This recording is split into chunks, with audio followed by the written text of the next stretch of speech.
Salam sejahtera bagi kita semua. Shalom. MTPJ tanggal 22 sampai dengan 28 Maret tahun 2026.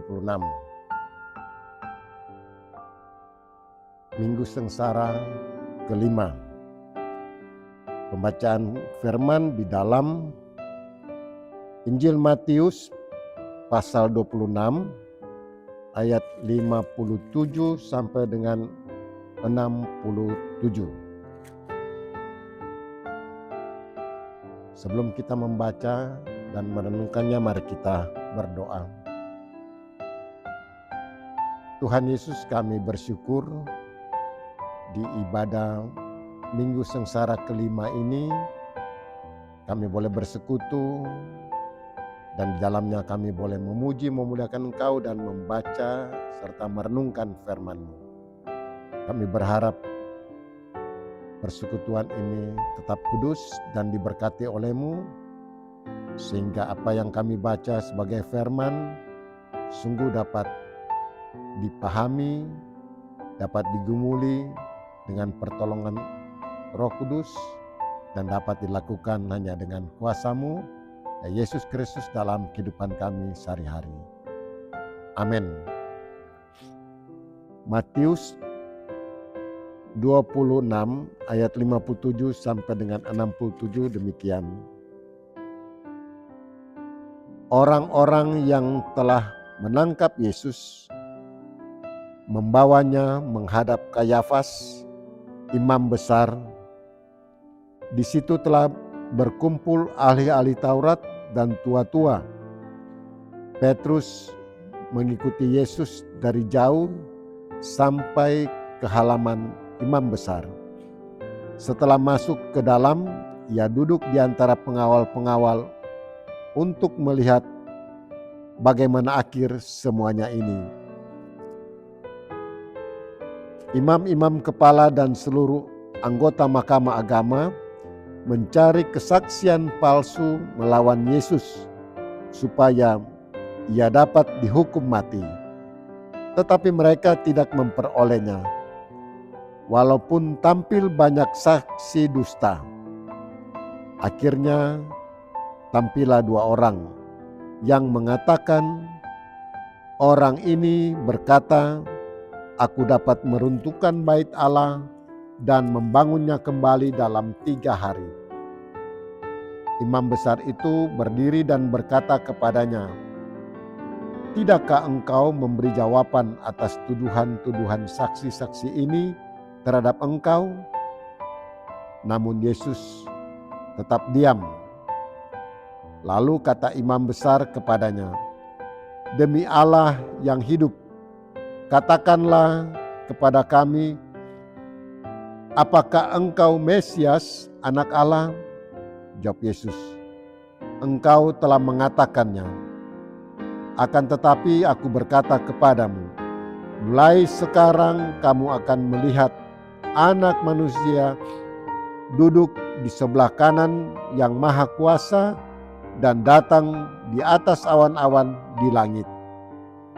Lalu imam besar mengoyakkan pakaiannya dan berkata, "Ia menghujat Allah. Untuk apa kita perlu saksi lagi? Sekarang telah kamu dengar hujat itu. Bagaimana pendapat kamu?" Mereka menjawab, "Ia harus dihukum mati." Lalu mereka meludahi mukanya dan meninjunya. Orang lain menampar dia dan berkata, "Bernubuatlah kepada kami, hai Mesias, siapakah yang memukul engkau?" Demikian firman Tuhan. Saudara-saudara, di Minggu Sengsara kelima ini kita telah baca dan mau merenungkan Matius 26 ayat 57 sampai dengan 68 yang menceritakan bagaimana Yesus di hadapan Mahkamah Agama. Mahkamah Agama ini disebut Sanhedrin, yang terdiri dari ahli-ahli Taurat, orang-orang Farisi, orang-orang Saduki, dan tua-tua bangsa Yahudi. Semuanya berjumlah 71 orang dengan imam besar sebagai ketua. Imam besar saat itu adalah Kayafas. Nah, saudara-saudara, mari kita lihat beberapa hal yang terjadi dalam sidang Mahkamah Agama. Pertama, kita menemukan beberapa pengabaian atas keputusan mahkamah sendiri. Misalnya, pengadilan Yesus dilakukan pada malam hari, sementara ada keputusan Mahkamah Agama, kasus seperti Yesus ini harus disidang pada pagi hari. Kemudian pengadilan dilakukan pada masa Paskah, sementara ada keputusan Mahkamah Agama yang melarang persidangan pada masa Paskah. Juga saksi palsu harus dihukum mati menurut keputusan Mahkamah Agama. Di persidangan Yesus, saksi palsu bukan hanya dibiarkan, tapi mereka sendiri yang mencari saksi-saksi palsu, sebagaimana yang ditulis dalam ayat ke-59 pembacaan kita.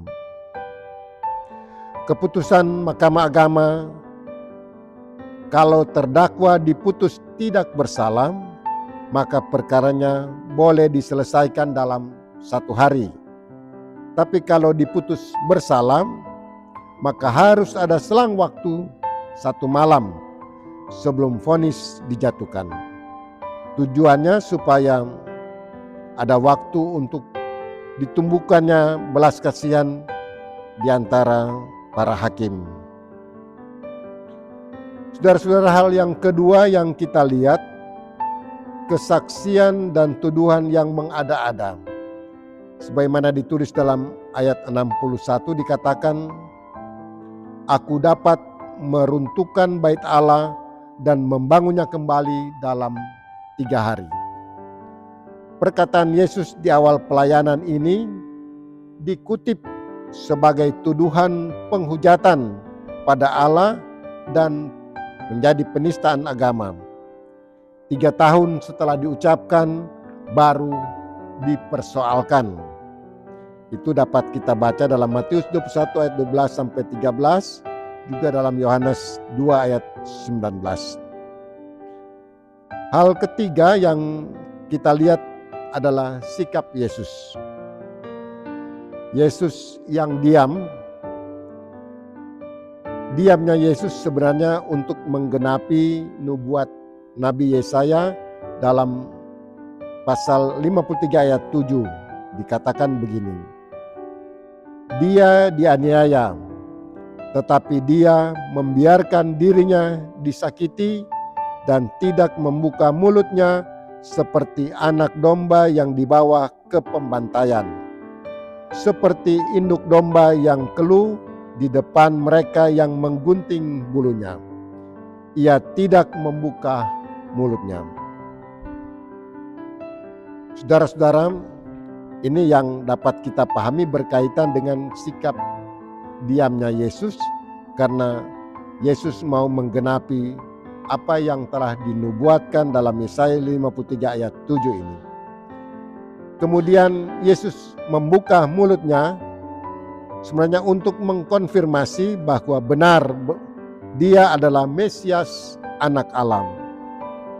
Sebab kalau Yesus hanya diam saja, maka mereka tidak memiliki alasan untuk menghukum dia.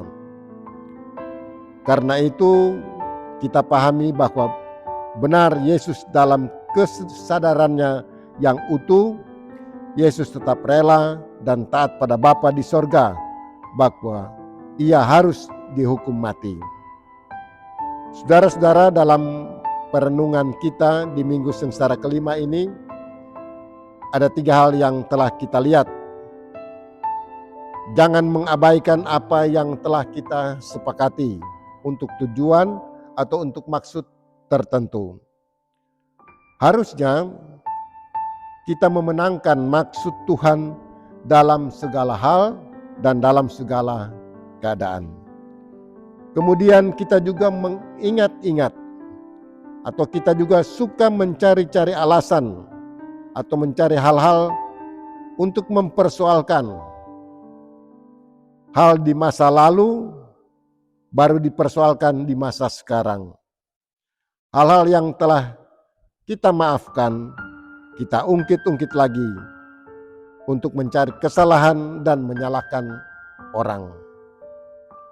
Dan hal yang ketiga yang paling utama, memastikan bahwa apa yang benar yang kita yakini, itu yang kita sikapi.